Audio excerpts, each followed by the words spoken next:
Hello, অক্সিজেনাস coffee নিয়ে চলে এসেছি আর বিস্কিটের ভান্ডার। যদিও এই গরমে কফি খেতে আমার একদম ভালো লাগে না, বাট যেহেতু চা শেষ তো সেক্ষেত্রে এটা খেতেই হবে। একটা অ্যাডিকশন হয়ে গেছে যে সকালবেলা উঠে একটু এই রকম বেভারেজ না হলে চলে না। তো চলো আর তোমাদের সাথে একটু আড্ডা মেরে নিই। তো আজকে আমার এই দুটো বিস্কিটই ব্রেকফাস্ট, কারণ আজকে দুপুরবেলা আমার খুব ভালো খাওয়া, মেয়েকে যেটা টিফিন করে দিয়েছি সেটাই আমি দুপুরবেলায় খাবো। হ্যাঁ, আমি গরমে ফুল শার্ট পরে নিয়েছি কেন না, এটাকে গুটিয়ে নেবো, একটু একটু বেরোবো, একটা কাজে বেরোবো, তেলামুদি হয়ে বেরোতে হবে, কিছু করার নেই। কে কে আমার মতন এই গার্ডসটা রাখো তেলামুদি হয়ে বেরোনো? কে কে রাখো?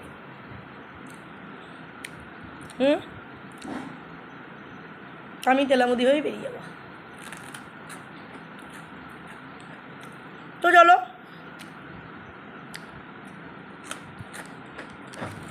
আজকে আমার সময়টা ভালোই কাটবে, যেহেতু একটা কাজে বেরোচ্ছি। অন্যদিন আমার সত্যি কথা বলতে সময় কাটতে চায় না। সকাল 50 থেকে 3টে অবধি আমি, বিশ্বাস করো, আমার মনে হয় আমার পাগল পাগল লাগে, কারণ আমার কোনো কাজ থাকে না।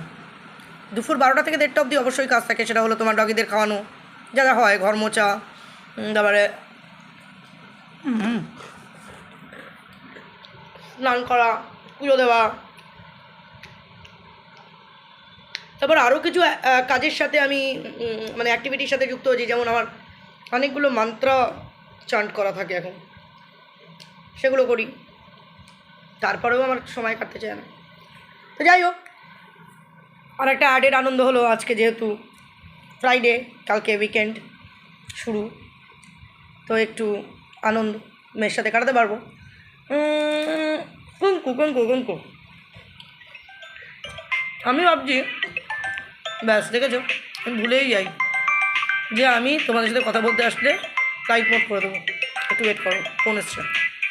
তো কী যেন বলছিলাম, কোথায় ছিলাম আমি? ফোন এসে গেলে না সব মাথা থেকে বেরিয়ে যায়। হ্যাঁ হ্যাঁ, তো মেয়ে থাকলে আনন্দ হয়, কিন্তু এটাই বা কতদিনের? মেয়ের 27 বছর বয়স হয়ে গেল, বিয়ে তো দিতে হবে ওকে।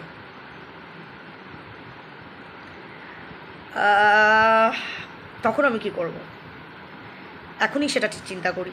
এদিকে তোমাদের আমি বলছি যে আমি ফিউচারের কথা একদম চিন্তা করবো না, আবার এদিকে এটাও চিন্তা করি যে মেয়ের বিয়ে দিয়ে দিবে, আমি কি করব?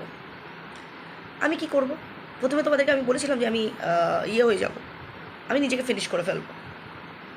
আবার ভাবছি মানুষ জন্ম দুর্লভ জন্ম, নিজেকে ফিনিশ কেন করব? তাহলে আমার এই অবলা জীবগুলো কোথায় যাবে? তাদেরকে তো আমাকেই দেখতে হবে। আপাতত অত দূর নাই চিন্তা করলাম, কারণ মেয়ে এখনই বিয়ে করবে না, ও 30-32-এর আগেও বিয়ে করবে না, করবে না। তো ওটা স্থগিত থাক। আর তারপরে নিজেকে ফিনিশ করার ব্যাপারটাও মাথা থেকে বার করে দিই। কেন ফিনিশ করব? সারাটা জীবন তো কষ্ট পেয়ে আসলাম, এখন একটু তো না সুখের মুখ দেখছি। একটা টাইম তো ছিল না খেয়ে না দে গাছতলায় দাঁড়িয়ে আছি পেয়ারার জন্যে, তখন আমি প্রেগনেন্ট ছিলাম। এখন আমার ঘরে কি নেই? কাজু বলো, কিশমিশ বলো, আখরোট বলো, হ্যাঁ, ড্রাই ফ্রুটস ভর্তি, ফ্রিজে খাবার ভর্তি, নানান রকম জুস ভর্তি, চাল ডাল সমস্ত। চালটা আমার ভর্তি থাকে না, কারণ চাল তো আমরা খাই না। আটা ফাটা, ওটস ফোটস, কিছুর অভাব নেই। একটা টাইম তো ছিল যে আমি না খেতে পেয়ে ঘুরে বেরিয়েছি। এই পাশে, এক পাশে ড্রাইভারের ঘর, আর এক পাশে রাজমিস্ত্রির ঘর, সব রান্না বান্না করছে, রান্নার গন্ধ বেরোচ্ছে, আর আমি ওদিকে টপ টপ করে আমার চোখ দিয়ে জল পড়ছে খিদের জ্বালায়। টিউশন বাড়িতে গেছি, এরকমও সময় গেছে 1 কাপ চা পর্যন্ত আমাকে অফার করেনি। আর তখন তো অ্যাকচুয়ালি কি আরও বেশি মানে পয়সার কমজোরিতে গরিবির জন্যে মুখ থেকে কথাও বেরোতো না। আর এখন টিউশন গেলে আমি বলেই দিই আমি চা খাই না, যদি খাই তাহলে আমি চেয়ে নেব। এখন লজ্জা পাই, কিন্তু এখন ফিল করি যে এই যে আমি পড়াতে যেতাম সকালবেলা করে, যে আমি পড়াতে যেতাম একটা জায়গায় যেতাম বিরাটিতে, টুকিচাকির মোড় বলে একটা জায়গায়, তীর্থ বলে একটা স্টুডেন্ট ছিল আমার, ইন্দিরা গান্ধীতে পড়তো, সিবিএসই বোর্ড, ওরা থাকতো ইউএসএতে, ওর বাবা সায়েন্টিস্ট। তারপরে এখানে চলে আসে, এখানে চলে আসার পরে আমাকে অ্যাপয়েন্ট করে অ্যাজ আ টিচার। তখন তীর্থ ক্লাস 3-এ পড়ে। সকালবেলা ঠেলে উঠে যেতাম। আমরা কি জানি, আমরা কোনো গৃহস্থ বাড়িতে যদি কেউ আসে সকালবেলাই আসুক, বিকেলবেলাই আসুক, যখনই আসুক না কেন, অন্তত এক গ্লাস জল অফার করা।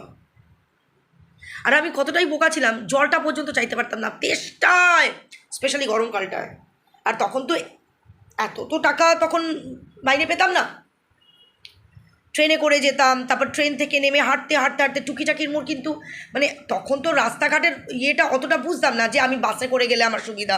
আমার গাড়ি ভাড়াটাও থাকতো না, যদিও আমার বাবা তোমাকে গাড়ি ভাড়া দিত না। আর আমি ট্রেনে পুরো বিনা পয়সায় যেতাম আর বিনা পয়সায় আসতাম।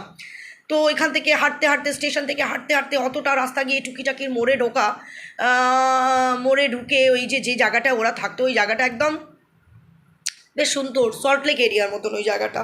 কেউ যদি চিনে থাকো বিরাটি, ওটা অ্যাকচুয়ালি তোমার বাঁকড়ার কাছে, মানে যদি এয়ারপোর্ট 1 নম্বরের দিক থেকে মাইকেল নগর বাঁকড়া ওরকম ওই জায়গায়। আমি সেটা স্টেশন থেকে নেমে অতটা রাস্তা হাঁটতাম। তখন তো খুব রোগা ছিলাম, কিন্তু অবাক কাণ্ড, মানে এক গ্লাস জল পর্যন্ত অফার করতো না।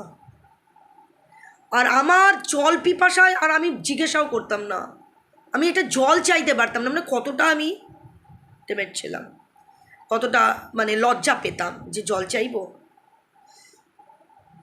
তো এগুলো মনে করি আর ভাবি একটা টাইম তো ছিল খুব কষ্ট পেয়েছি। আর এখন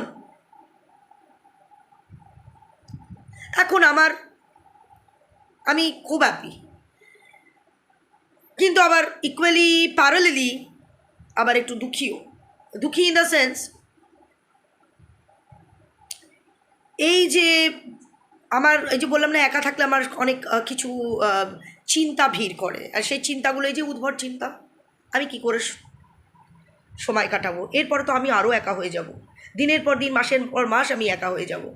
হ্যাঁ, আমার মেয়ে আমাকে ফোন করবে তবে আমি একটু কথা বলতে পারবো। এখন তো চিন্তা করছি আমার মেয়ে 3টের সময় বাড়ি চলে আসবে, তখন তো আমার মেয়ে হয়তো বাড়িও আসতে পারবে না, কারণ নিজের সংসার হবে, নিজের ঘর হবে। তখন আমি কি করব? তো আবার ওই একই কথা বলছি, ফিউচারটা এখন বাদ দিই, কারণ ফিউচার কে দেখেছে জানি না। তো সেক্ষেত্রে এই যে সময়টা এখন, এই যে 6:50 থেকে তোমার 3টে, কী করে কাটানো যায় বলো তো? এখনও আপাতত দোকান তো আমার এখনও দেরি আছে।